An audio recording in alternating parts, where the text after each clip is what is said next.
Hey CURIO friends, welcome to the CURIO Art Studio. Today we're going to be learning about an artist named Claude Monet, who's a French impressionist. We're going to be creating our own Japanese bridge today, and we're even going to take a look in CURIO's art gallery at a local artist named Susandrennan who does plein air painting of painting outside in our local area.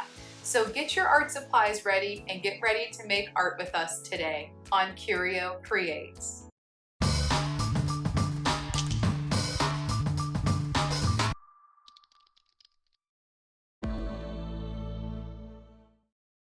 Here's what we will be using today to make our art project. Remember, use what you have at home. It's okay if you don't have the same things that we do. Once you have all your supplies, let's get started. So I am here with my awesome daughter, Ray, today. She's going to be my awesome artist helper, and we are going to be working on an image that's inspired by a famous painting of Claude Monet's. Here's a little bit about Claude Monet before we get started. Claude Monet was born in Paris in 1840, and as a child, he showed great talent as an artist. He would draw cartoons of his classmates and teachers, and he would also draw silly caricatures of people that would come into his father's store. In 1872, he painted a picture of a harbor using very loose brush strokes. He called the picture Impression Sunrise, and he exhibited the painting along with pictures that his friends created, who also painted in plein air, meaning outside instead of inside the studio. These artists became known as the Impressionists, after the title of Monet's painting. Impressionism is a style of painting that began in France in the early 1860s, when artists started painting pictures outside rather than inside their studios. This was called in plein air, which is French for open air. They wanted to capture moments in time. Because the light conditions kept changing, they had to work very quickly using quick gestural brushstrokes of paint. This picture even shows a boat turned into an art studio that Monet used to capture views along the water and at local cafes. Impressionist artists were not trying to paint a reflection of real life, but an impression of what the person, light, atmosphere, object, or landscape looked like to them. And that's why they were called Impressionists. They tried to capture the moment and life of what they saw and try to show us what was happening before their very eyes. Before Impressionism, landscapes and art were often perfectly painted landscapes that were created in the studio. But the Impressionists changed all that by choosing to paint outdoors. As they were outside, they looked at how the light and the color changed the scenes. They often painted thickly and used quick and quite messy brushstrokes. Monet settled in Giverny, France, where his gardens and water lilies became the main subject of many of his later paintings. Pictured here, you will see the Japanese bridge in the garden, and that's what we're using as our inspiration for our project today. Monet painted this image many times and in all different seasons and in different types of weather. Did you know that Monet's home, studio, and gardens are still there, and they're actually a museum that you can visit today? Yes, you could actually go and visit Giverny and see where Monet lived and painted. As Monet grew older, he began to lose his eyesight, and with his sight becoming more impaired, his paintings became even more loosely painted and even more abstracted. But that still didn't stop his dedication to painting. Monet said, "More than ever, despite my poor sight, I need to paint and paint unceasingly." So now we know a little bit more about the really cool artist and impressionist Claude Monet. We're going to take the ideas that he had in his paintings and make our own simplified drawing with them today. We have a lot of different drawing supplies out. For this project, you could use markers, crayons, pencils, oil pastels, any drawing supply that you want. So let's get started. The first thing we're going to do in marker is choose a color that we're going to use for our bridge. I'm going to pick raspberry. Go ahead and pick your color, Ray. We're gonna put our bridge in first. And we're going to draw right with marker. If you feel nervous, you can always draw with a pencil and color in later, but Ray and I are gonna start off right with marker. This is the middle of our paper. We're going to go up a little bit higher than the middle, and we're going to make a rainbow shape for our bridge. So we're going to start on one side. We're going to go up high towards the sky, and then we're going to go back down towards the other side. And if your rainbow is a little bit wobbly or doesn't make it all the way, that's fine. Great. This is going to be the top of our bridge. What we want to do next is make it a little bit wider because this is a pretty skinny bridge. So next we're going to take our marker and we're going to draw a line that is super close to our first line, but they don't touch. They almost do, but they don't. They're a little bit further apart from each other. And now to make this look like a thick line, we're going to color them in. Nice job, Raylan. So this is the top of our bridge. The next thing we're going to do is the bottom of our bridge. So we're going to leave some space and we're going to try our best to make a rainbow that matches the one that we made on top. What we're doing is we're actually creating parallel lines. Parallel means they're the same. There's the same distance in between them the whole way across. Let's make this line a little bit thicker too by adding that really thin line underneath and coloring it in. This helps our bridge to look more sturdy. You wouldn't want to walk on a bridge that's really wobbly and scary, right, Ray? Next, we need something to help hold our bridge together. So we're going to draw a line from the middle that goes down in between our two sides. And using your finger to measure, we're going to lay our finger down and we're going to draw a line that is about as wide as our finger across. Ray's might be a little skinnier than mine because her finger are a little skinnier than mine. We're going to have this be part of our wood or part of the sides that help, like the railings, hold it together, and we're going to color this in. So now we're going to do a little bit of a pattern. So what we're going to do is we're going to leave another finger of space and we're going to keep making these lines. And this time we're going to leave this empty, and this one we're going to color in. Here's a little trick. If you hold your marker up and down on the tip of a Crayola marker, it gives you a little skinny line. If you hold it sideways, you get a really nice big thick line and you can color it in a little bit faster. Whoa, you're already done. You already knew that trick. Okay, we're gonna do our finger of space again. So put your finger right next to here and make a line. And then we're gonna put your finger here and make another line. And we're gonna color that in again. If you think you can squeeze another little bit on, you can. My bridge is just gonna see a little bit of the end that's going off of the edge. So I'm going to add just a little bit. I think you could color a little bit of that. Great, that looks good. So now that we did that on this side, we're gonna do the same thing on the other side. We're gonna leave a space and put two lines and then color them in. And continue your pattern all the way until your bridge comes from one side of your paper to the other. I decided to do my bridge just one color, and that's what I had Ray do too. As we use more colors throughout our project, your bridge will be able to stand out a little bit more if it's all one color.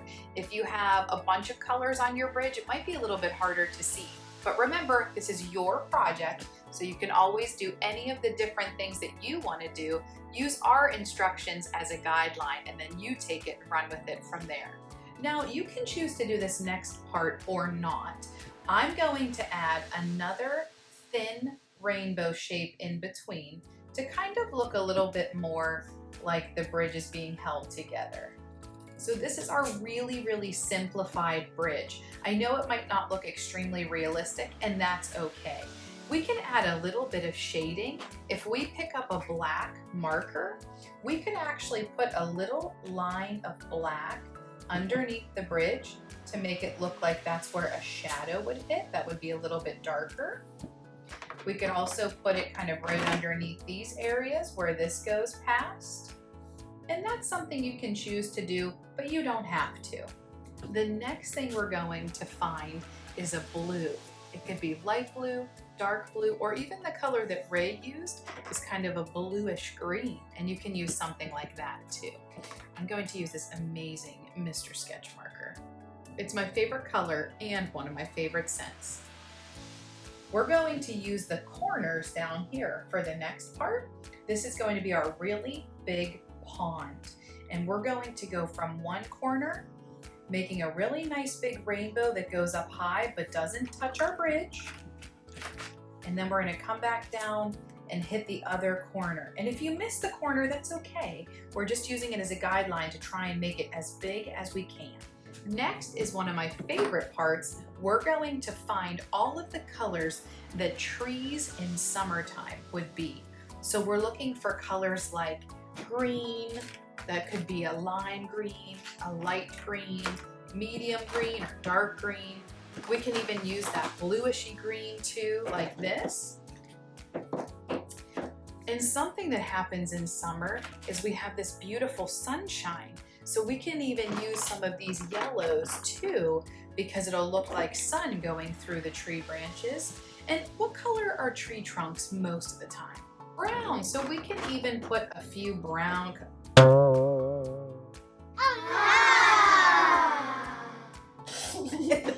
I'm looking at this.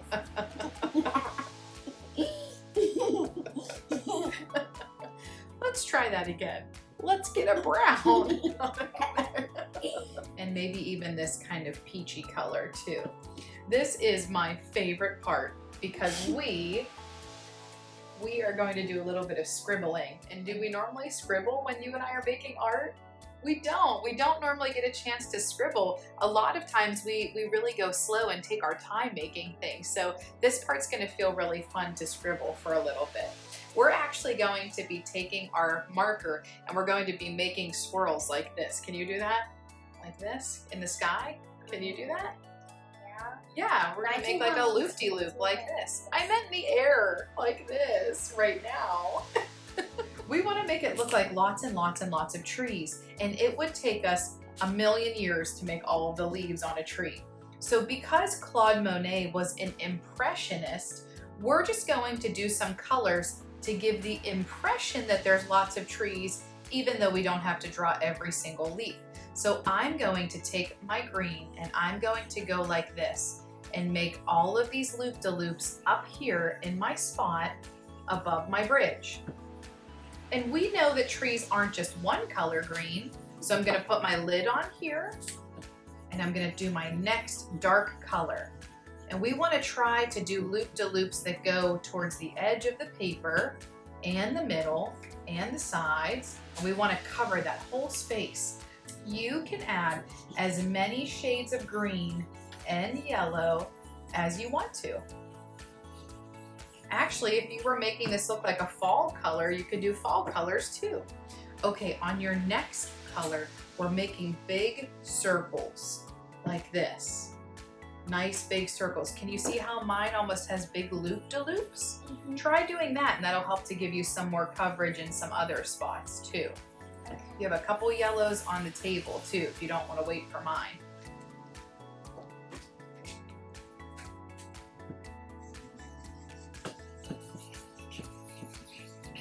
Red. Yeah, try to make the letter O like over and over again. I shouldn't be talking too much, but It's okay.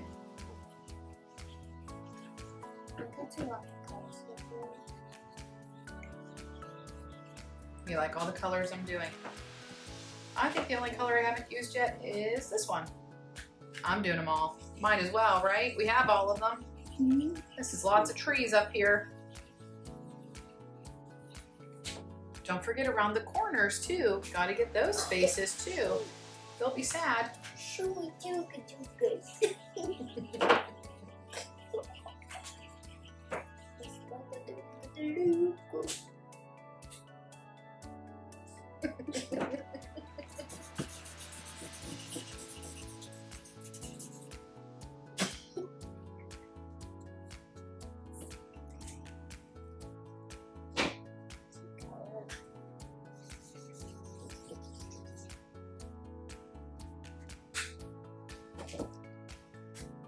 This is my last color. Oh, I need these that color too. I think you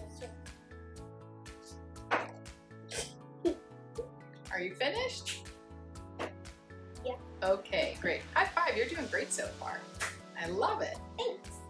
We're going to do some really tall grasses that grow in between the bridge and our water. We know that grass grows from the ground up to the sky. So that's how we want to draw these. We want to grow down and up like this.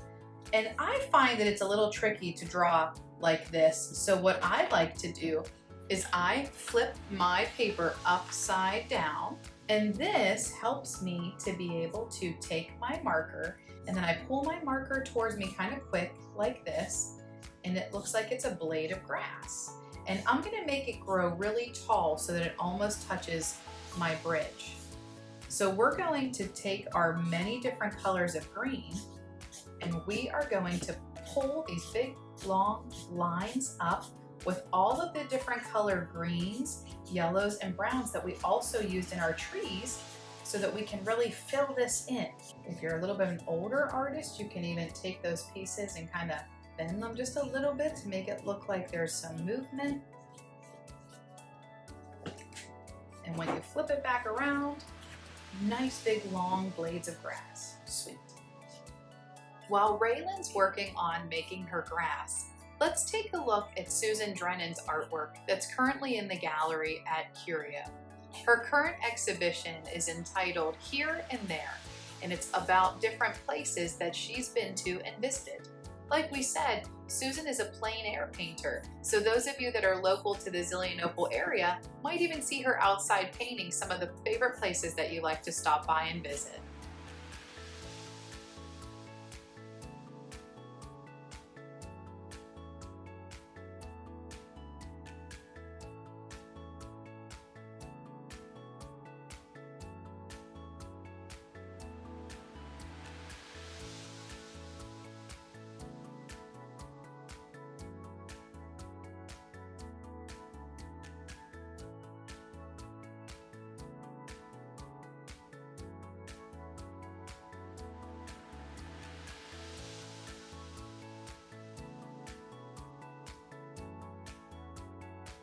Now that Ray finished up her grass, we're gonna do another part that I really like, because this is finally the point in time where you get to pick any color that you want to. We're gonna be working on the water lilies. Water lilies are a super cool flower because they're in the pond, but actually floating on top of it, which is really neat. So they have a little green pad underneath it, and then the flowers are on top, which can be beautiful bright colors like whites, pinks, purples. So this is our chance to use any color that we want to. I'm going to start with purple. We're gonna do one water lily flower at a time. So in your pond, you're going to make the letter U. Now what we're going to do is we're gonna connect the top with a zigzag. Your zigzag might have a couple bumps in it, might only have a few, they might be different from each other. That's perfect. Now we're going to take our same color and we're going to color that in. We're gonna do our flowers first. So we're going to continue to make many different U shapes in our pond before we do the lily pad. So these are all going to be our water lily flowers. And because I love color, I'm going to switch my colors and do a lot of many different colored water lily flowers. When choosing an art supply for this part, I would pick something that comes to a pretty nice point. So something like colored pencil, a marker, or a brand new crayon. It can be a little harder to get those little points colored in if you have something that's a little bit more flat, or like these markers that are pretty wide, it can be hard to do tiny details with those. You can even make your flowers important to your family by adding a flower that matches everyone's favorite color in your family. Make sure you don't get too close to the edge because then you won't have any more room for the lily pads. If these are too far down, you won't have room for your lily pads. We're gonna do our lily pads different shades of green, just like we worked on before. We're gonna make it look like our water lily flower is sitting on top of our lily pad. So what we're going to do is we're gonna start about halfway down our water lily. We're gonna come out underneath and back around. It's kind of like a smushed oval or a smushed circle, so it looks kind of like an oval. Wonderful. And then we will be coloring this in the same color that we drew our water lily pad with. And you can switch around what colors your lily pads are. It adds a nice variety to your project if you're looking at all of the different colors. So if you want to make some light green and some dark green, go for it.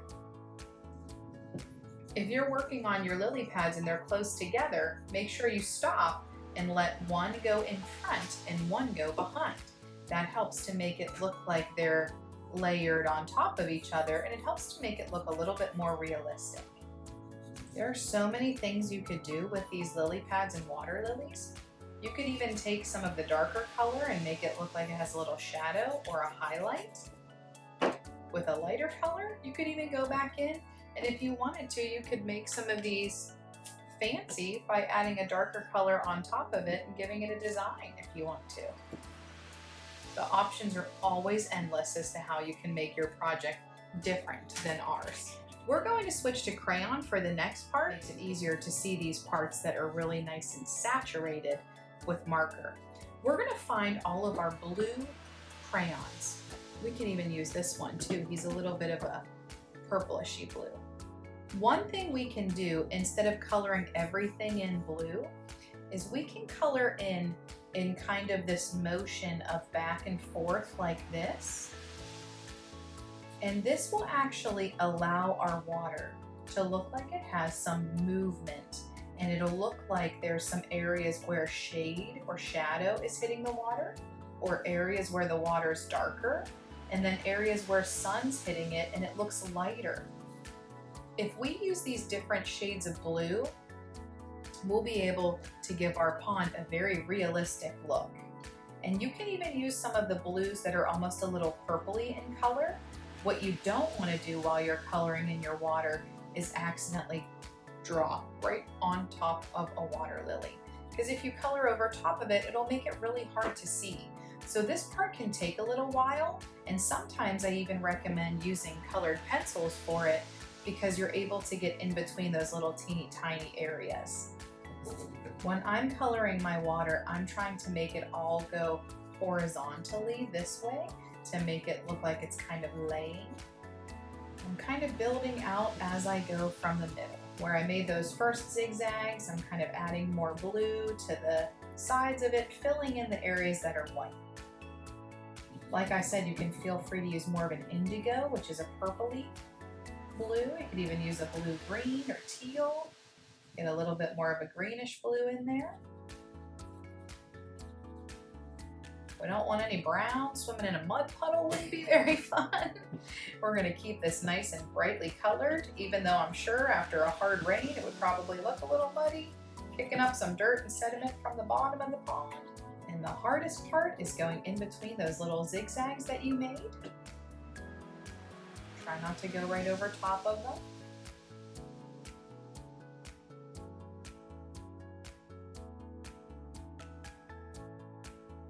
Awesome, I loved how they turned out, and there's so many different changes and different things that you can do differently the next time you make it that it's really never ending. You could make it in different art supplies, you could make it different colors, and you could change it up so that it's always looking really awesome.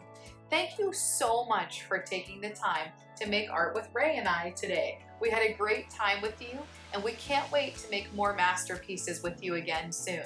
If you're super excited about the project that you made, be sure to ask an adult if you can take a picture of it and upload it to social media. We would love to see it. Hashtag Curio Create so we can check it out, or tag us at Curio Cool so we can see your coolest pieces of art.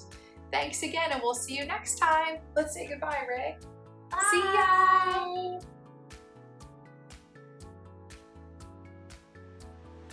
Sun going through the tree branches. And what color are tree trunks most of the time?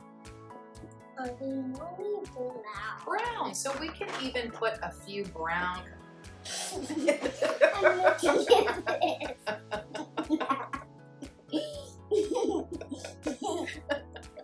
Let's try that again. Let's get a brown. Feel free whenever you're done to ask a grown-up if it's okay that they take a picture of you and upload it to social media. Tag us at CURIO Cool on Facebook or Instagram so we can see the sweet project that you worked on today. If you would like to have more content or always be in the know of something cool that's happening at CURIO, be sure to subscribe to our YouTube channel and our website at curiocool.com. This will keep you updated with any new classes, events, videos, kits, art supplies, art shows, and more.